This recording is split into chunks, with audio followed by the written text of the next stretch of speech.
How to open TripAdvisor help articles. Hey everyone, welcome back to the channel. If you are new here, don't forget to hit the subscribe button and turn on the notification bell to not miss any updates.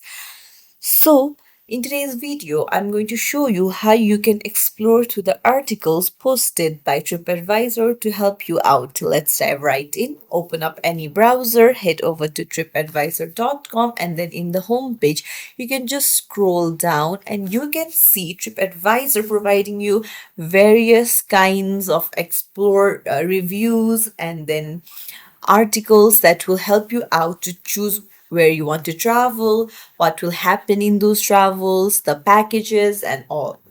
Now, if you want to read a certain article itself, then you can just scroll down to the bottom and then go to travel stories.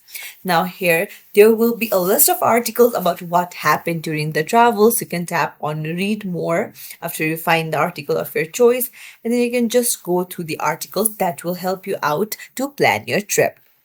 So it's as simple as that. If you found this tutorial helpful, don't forget to like the video and subscribe to our channel for more tips and tricks.